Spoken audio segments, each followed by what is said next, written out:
गया। चलिए तो क्वेश्चन बना के लिखिए सर, एक बढ़िया क्वेश्चन है, समझ गए बाबू? ये अच्छा क्वेश्चन है, लिखिए धोने वाला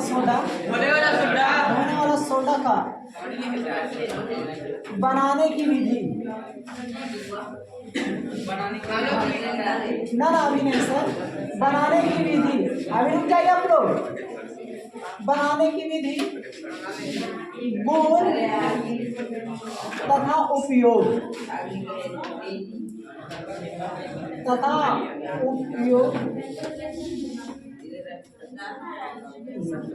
चलिए ना देखिए सर, एक क्वेश्चन है, समझ गए बाबू?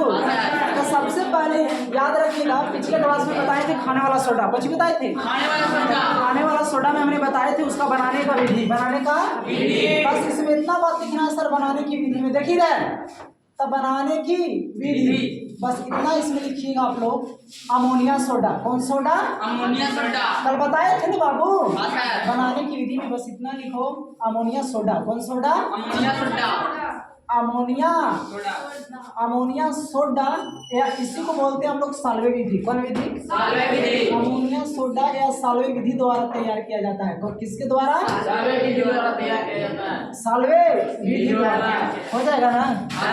उसके बाद आपसे कहेगा सर बनता कैसे है? कुछ बाबू बनता कैसे है, कैसे बनता है, तो सुनिएगा ध्यान से, समझ गए आप लोग? इसमें देखिए, इसमें इतना बात हम लोग का लिखना है सर कि हम कल लिखवाए थे कि जब अमोनिया गैस, कौन गैस? यहाँ लिखेंगे कि जब, कुछ लिखेंगे जब अमोनिया गैस, कौन गैस? जब अमोनिया गैस को, कौन गैस को बाबू? और अमोनिया गैस का सूत्र हम लोग जानते हैं NH3 होता है, NH3 होता है। अमोनिया गैस से, अमोनिया गैस से संतृप्त, कुछ बाबू? संतृप्त सोडियम क्लोराइड, और सोडियम क्लोराइड का सूत्र आप लोग जानते हैं बाबू? यानी सोडियम क्लोराइड के संतृप्त, जब अमोनिया गैस से संतृप्त सोडियम क्लोराइड के संतृप्त जलीय विलयन,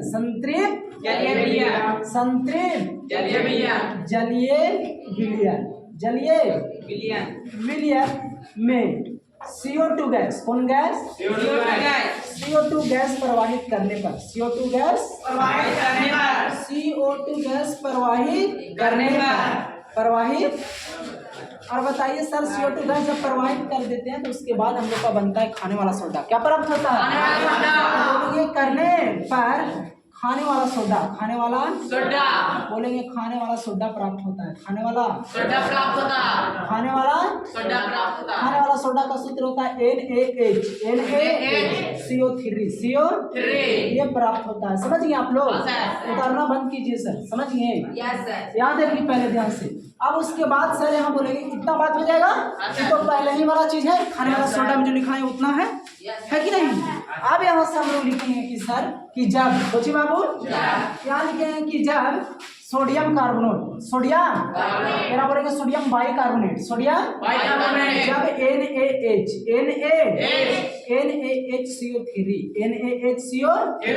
NaHCO3 को गर्म करने पर, कुछ करने पर, गर्म करने, और जब इसको सर गर्म कर देंगे तब आपको प्राप्त होगा धोने वाला सोडा। गर्म करने पर क्या प्राप्त होगा?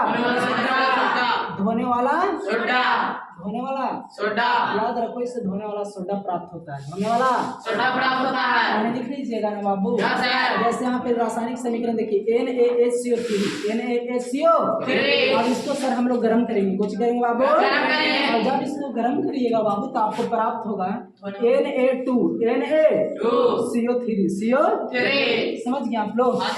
लेकिन सर और ये हो गया धोने वाला सोडा, हो जाएगा ना? उसके बाद यहाँ से हम लोग का याद रखना सर कि उसके बाद कि NaCO3 को रवाकरण, क्या? रवाकरण, कुछ बाबू?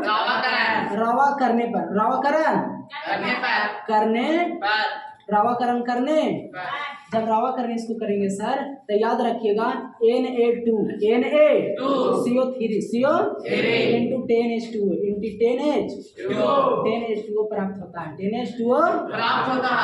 समझ गए आप लोग? अब बस याद रखिएगा। अब इसका रासायनिक समीकरण हो गया Na2CO3 CO और याद रखिएगा सर इसको जब आप रावाकरण कुछ बाबू रावाकरण करेंगे तो सर क्या प्राप्त होगा हम लोग का Na2CO3 CO into 10H2O into 10H याद हो जाएगा ना सर? बात याद रखना ठीक। आपको कहेगा सर बताइए धोने वाला सोडा में जल के कितना अणु तो बोलना है 10 अणु। कितना अणु? 10 अणु हो जाएगा। तो बस ये बन गया ये कुछ हो गया धोने वाला सोडा। अब उसके बाद हम लोग को सर यहाँ से लिखना है गुण। कुछ लिखना है तो यहाँ पे लिखिएगा धोने वाला सोडा धोने वाला सोडा का गुण धोने वाला सोडा का गुण। तो बस इतना याद रखिएगा यहाँ गुण सर। तो हम लोग पहले लिखेंगे कि इसकी प्रकृति होता है कैसा क्षारीय कैसा यहाँ पे लिखेंगे पहला लिखिएगा कि इसकी प्रकृति याद रखो इसकी प्रकृति कैसा होता है सर? तो बोलना इसकी प्रकृति क्षारीय होता है कैसा? इसकी प्रकृति कैसा होता है? तो बोलेंगे क्षारीय होता है कैसा? दूसरा पॉइंट इसमें लिखना है जब क्षारीय है तो इसका पीएच मान कितना होगा? इसका पीएच मान बोलो इसका पीएच मान बोलो इसका पीएच मान 7 से कम कि 7 से अधिक? बोलना है 7 से अधिक होता है 7 से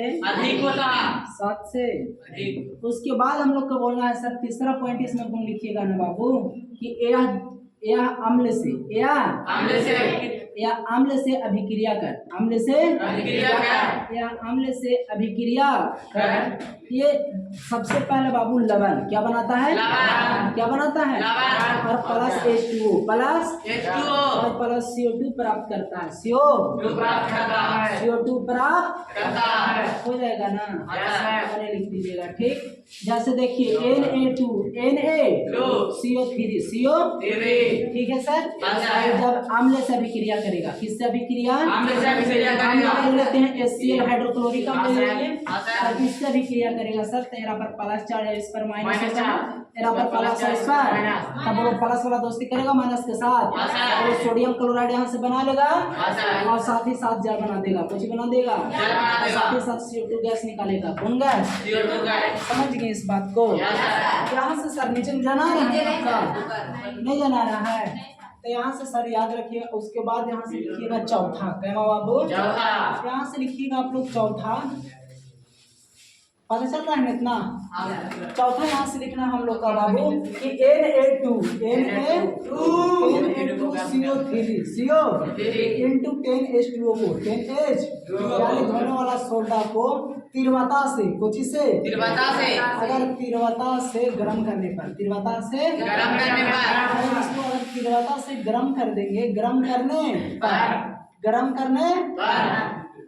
तीव्रता से अगर गर्म कर देंगे इसको तो जल के अणु जो देख रहे हैं ये वाला जल के अलग अलग हो जाएगा कुछ होगा टूट जाएगा। तो गर्म करने पर याद रखो क्या प्राप्त होता है तो Na2CO3 CO और प्लस 10H2O प्लस समझे आप लोग? जैसे Na2CO3 है ना बाबू तो इसको तीव्रता से गर्म कर दीजिए देखिए इंटू 10H2O अगर इसको गर्म कर दीजिएगा आप तेजी से अचानक आप टेम्परेचर आप बढ़ा दिए है ना बहुत तेजी से आप दे दिए तो इसको जब तीव्रता से आप गर्म करिएगा ना बाबू तो ये क्या होगा आपको Na2CO3 CO और जल के 10 अणु अलग हो जाएगा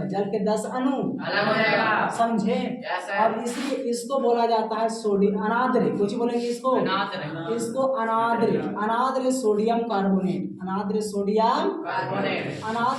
कार्बोनेट इसको कहा जाता है कुछ बोलेंगे इसको समझे आप लोग?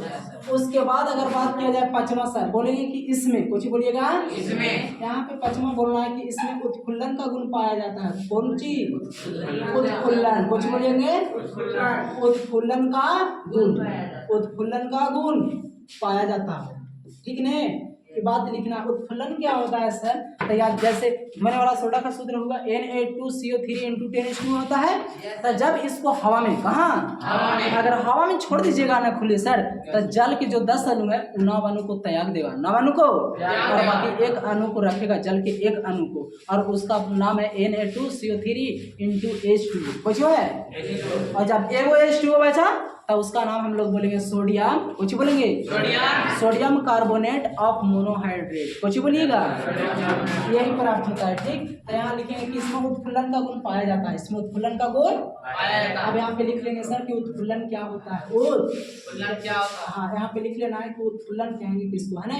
तो यहाँ पे लिखिएगा कि जब कुछ बाबू जब Na2CO3 Na2CO × 10H2O × 10 इसको × 10H2O को जब कुछ बाबू जब Na2CO3 × 10H2O को हवा में कहाँ हवा में खुले छोड़ देने पर, हवा में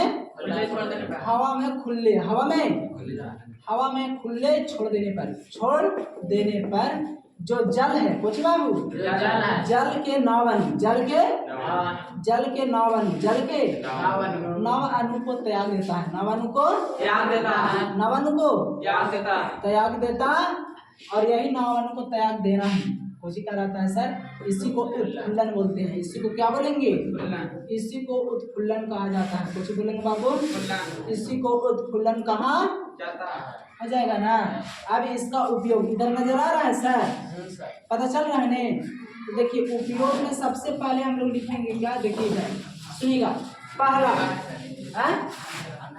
पूरा नहीं पता चल रहा है तो कल लिखे सर, यहाँ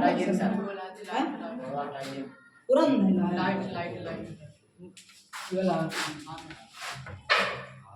नजर आएगा। चलो यहाँ देखिए नीचे लिखते हैं, यहाँ पर लिख दे, यहाँ पे लिख दीजिए, इधर पता चल रहा है ना, नहीं आ रहा है सर, नीचे ना आ रहा है, नहीं आ रहा वो लेके। चलिए अब यहाँ पे हम लोग लिखेंगे उपयोग, कुछ लिखेंगे सर, तो यहाँ पे देखिए, यहाँ पे लिखिएगा आप लोग उपयोग, कुछ लिखेंगे उपयोग लिखेंगे और बस तक कहानी खत्म हो जाएगा। ठीक सर, पहला उपयोग इसमें लिखेंगे हम लोग कि सबसे पहले कपड़ा धोने में, कहाँ पे करते हैं, कपड़ा धोने में, हम लोग लिखेंगे सर कि कपड़ा धोने में, यहाँ लिखिए कपड़ा धोने में हो जाएगा। दूसरा सर, दूसरा याद रखो साबुन, कुछ बाबू साबुन, कांच और सर कागज, कांच और कागज, ये सभी बनाने में, कुछ करने में सर, बनाने में हो जाएगा ना। तीसरा हम लोग बोलेंगे बाबू कि प्रयोगशाला में, कहाँ बाबू, प्रयोगशाला में अभिकर्मक के रूप में, प्रयोगशाला में अभिकर्मक के रूप में हो जाएगा। चौथा हम लोग बोलते हैं सर जल की अस्थायी, जल की अस्थायी कठोरता दूर करने में, जल की अस्थायी कठोरता दूर करने में हो जाएगा ना, होगा। तो बस इतना याद रखना है सर कि धोने वाला सोडा बनाने का विधि बस इतना हुआ, कितना है बोलेंगे अमोनिया सोडा, कौन सोडा, अमोनिया सोडा या साल्वे विधि द्वारा तैयार किया जाता है, कौन विधि द्वारा, उसके बाद बोलेंगे सर बनता कैसे है, बोलेंगे जब अमोनिया गैस से, अमोनिया संतृप्त सोडियम क्लोराइड, संतृप्त सोडियम क्लोराइड के संतृप्त जलीय विलायक, संतृप्त में CO2 गैस, कौन गैस, CO2 गैस अगर प्रोवाइड करेंगे सर तो आपको खाने वाला सोडा, कौन सोडा प्राप्त होता है सर। जब NaHCO3 को अगर गर्म करेंगे, कुछ करेंगे सर, आपको धोने वाला सोडा प्राप्त होगा, धोने वाला सोडा, और धोने वाला सोडा का नाम है सोडियम कार्बोनेट, याद हो जाएगा ना। उसके बाद यहाँ पे याद रखना सर कि Na2 से जब इसको रवाकरण करेंगे तो हमको सर जल के 10 अणु जुड़ जाएगा, जल के 10 अणु, इसका पूरा सूत्र याद रखना हम लोग सर। अगर ऑप्शन में Na2CO3 रहेगा तो मारना है, अगर 10 अणु भी लगल रहेगा तो ऑप्शन में चाहे ए मिले चाहे ये वाला मिले, मार देना है, समझ गए ना। 10 लिखल रहेगा या तो ना भी रहेगा तो ये मारना है, सुनिए आप लोग, याद हो जाएगा ना, हाँ याद रखना है। ठीक, और बाकी फिर थोड़ा सा याद रखेंगे आगे कि यहाँ पे नजर आ रहा है, यहाँ पे बाबू सुनिए छापिए इतना